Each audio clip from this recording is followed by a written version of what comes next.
Hola mis queridos amigos, nuevamente con ustedes, su doctor Tigre, el que ronca en esta negra noche neoliberal latinoamericana, sudamericana, ecuatoriana, su consejero de internautas que hoy día les va a hablar acerca de la vulnerabilidad que tiene Ecuador en este cambio global, en esta crisis global generada por la pandemia. Y esta vulnerabilidad significa la imposibilidad del gobierno de Guillermo Lasso de sostenerse en el tiempo y de sostenerse después en la memoria de los ecuatorianos. Porque ya no se trata solamente de llegar a ser presidente, ahora se trata de ser presidente y llegar a ser un individuo que trasciende, es decir, que tiene importancia histórica. En el caso de Lenín Moreno hemos visto cómo un presidente llegó a ser presidente, un individuo llegó a ser presidente, Lenín Moreno, pero la memoria del país lo llevó directamente al infierno. ¿Qué es el infierno?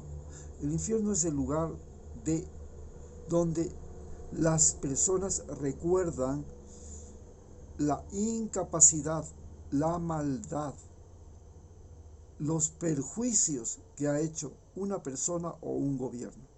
Por ejemplo, podemos decir a ciencia cierta que Hitler vive en el infierno de la memoria humana, porque fue un individuo que perdió todos los escrúpulos y mató a millones de seres humanos a través de su ejército, de su gestión política y de sus decisiones.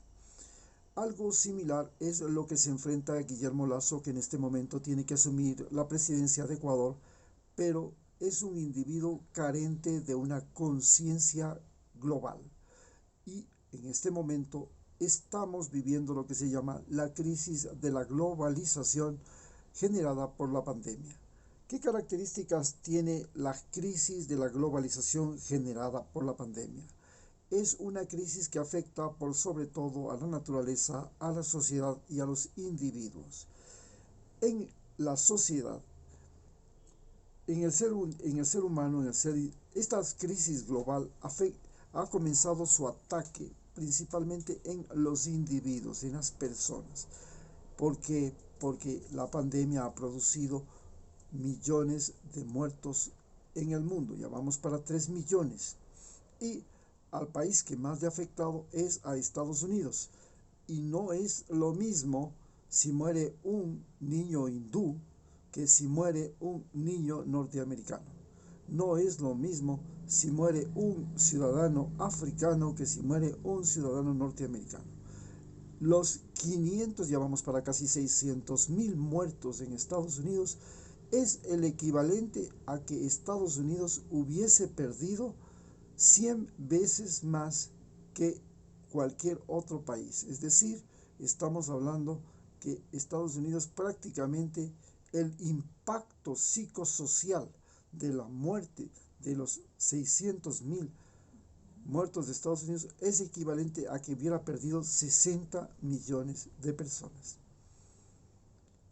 Porque el ciudadano norteamericano es un ciudadano que cuando nace protegido por un Estado que gasta millones en la defensa, crece en un Estado que gasta millones en la educación, es adulto en un Estado que gasta millones en la salud y muere en un Estado que gasta millones de millones en innovación tecnológica, en medios, en comunicación y en exploración, no solo dentro del mundo del planeta Tierra, sino fuera del planeta Tierra.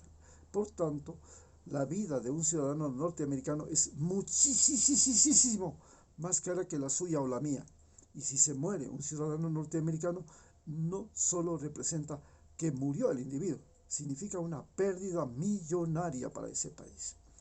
Estados Unidos está viviendo en este momento el fin de su imperialismo y su conversión a un país, ya no a un imperio, donde la soberanía, la identidad, donde las condiciones internas son mucho más importantes que el sometimiento de otros territorios y de otros países. Así, en estas condiciones, la sociedad humana, que se fundamenta en grupos humanos que tienen una identidad común por un idioma común, por una religión común, por una adaptación al medio común, por unas leyes comunes, por una constitución, por un gobierno común, por un orden que ha sido mutuamente aceptado o impuesto, porque puede ser aceptado mediante elecciones o impuesto mediante las armas o las trampas electorales. Este sistema de organización social nos ha llevado a que haya un mundo de pobres y ricos, y estos pobres y ricos ahora se encuentran enfrentados porque los pobres se han multiplicado en su pobreza, y la pobreza ya no es solamente no tener que comer, es no estar endeudado, tener medicinas, tener educación, tener vestuario, tener vivienda, tener electricidad, tener internet, tener medicinas, tener vacunas. Si usted no tiene eso, usted es pobre, punto. Y en tanto que la riqueza ya no es solo eso mismo, sino además es poder viajar por el mundo, tener un jet propio, tener un edificio, tener una gran hacienda, poder operarse en la mejor clínica del mundo, hacerse tratamientos médicos, poder autofertilizarse, en fin, todas esas cosas son riqueza en este mundo. Entonces la dimensión de un ser humano rico con la dimensión de un ser humano pobre es ahora atroz. La distancia entre uno y otro es atroz. Pero además, nos habían hecho creer que el problema era entre ricos, que un rico se enfrentaba con otro rico y ese era su peor enemigo. Un país rico, China, se enfrenta con otro país rico, Estados Unidos, y ahí está el problema. En realidad, desde el comienzo de la historia humana, el peor enemigo de un rico es un pobre. El peor enemigo de un sabio es un ignorante. El primer enemigo de un valiente es un cobarde. El primer enemigo de un inteligente son los tontos. Hoy los pobres son miles y miles y miles. Estamos hablando ya de miles de millones. Y los ricos son cada vez menos, apenas el 1% de la población mundial. Y este enfrentamiento de los millones contra el 1% antes no significaba posiblemente nada, porque los pobres no disponían de celulares, de vehículos, de carros, de conocimientos, no tenían la internet para enterarse de todo lo que tienen que enterarse, de saber más de la cuenta. Ya no hay secreto que no lo sepan, y los pobres están enterados. Y esto de que los pobres sean más sabios, más informados, se ha convertido en el peor peligro para los ricos, porque antes la información, el conocimiento era un privilegio de ellos. Ellos manejaban la información como les daba la gana y mandaban a sus hijos a estudiar en las mejores universidades del mundo. Era un derecho y un privilegio que les permitía tener el poder. Pero cuando el conocimiento comienza a desbordarse y a salir por todo lado y todo el mundo tiene la posibilidad de aprender no solamente de las universidades, de las investigaciones científicas, sino de un vecino como yo, de un kikirimiao, de un cualquiera. Y cada evento, cada noticia, cada persona, cada situación se convierte en un mecanismo de aprendizaje.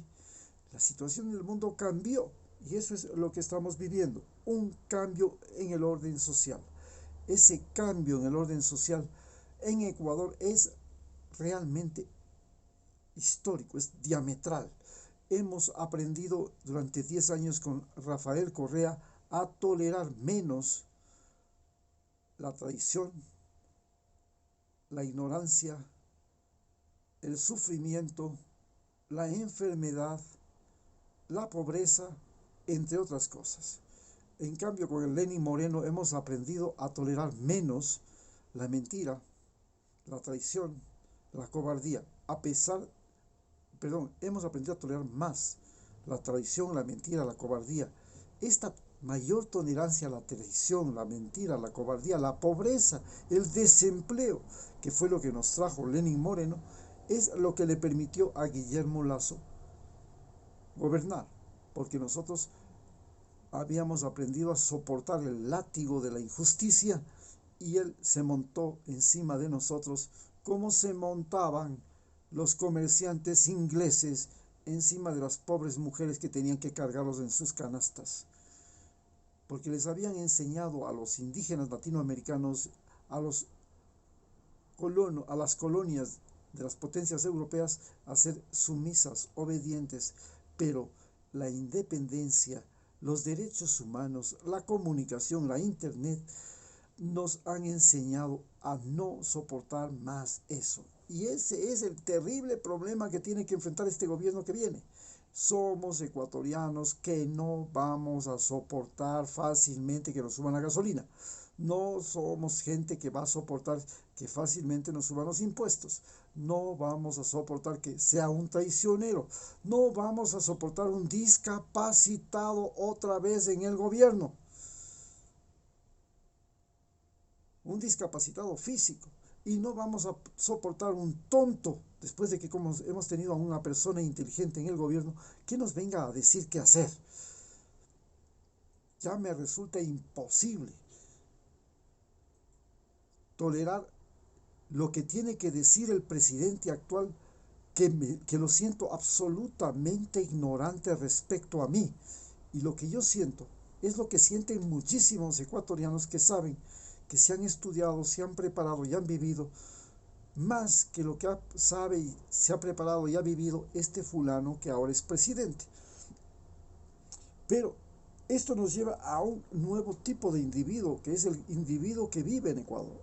Es un individuo que tiene conciencia de la salud. Gracias a la pandemia hoy ya tenemos conciencia de lo que es ser saludable.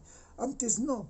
Durante años tuvimos cretinos en nuestras calles porque la falta de yodo producía cretinismo endémico en los Andes y fue una una epidemia nacional. Durante años hemos tolerado la malnutrición y la desnutrición, pero ahora ya no la toleramos fácilmente. Durante años hemos tolerado la ignorancia, no hemos podido estudiar, no hemos podido llegar a los colegios, escuelas y universidades. Hoy ya no es tolerable la ignorancia. Nosotros durante años hemos tolerado el mal uso del espacio físico. La gente podía tener grandes terrenos solamente para que pasten 4 vacas. Y la gente salía a destrozar los bosques, a depredar los mares y no pasaba nada. Teníamos que aguantarnos, tolerábamos eso. Ahora sabemos que destruir los bosques, depredar los mares, contaminar los ríos, son algo que nos afecta y entonces se vuelve intolerante para nosotros. Somos una generación intolerante con la deforestación, intolerante con la contaminación de los ríos, intolerante con el mal uso del suelo. Somos una sociedad intolerante con el retraso tecnológico. Ya no podemos resistir el retraso tecnológico. Hemos estado viendo cómo en otros países pueden tener aviones, pueden tener vacunas, pueden tener internet, pueden tener computadoras muy desarrolladas y nosotros tenemos que contentarnos con cualquier cosita, pues cualquier vehículo de segunda. No, eso se acabó. Hemos vuelto intolerantes con el retraso tecnológico.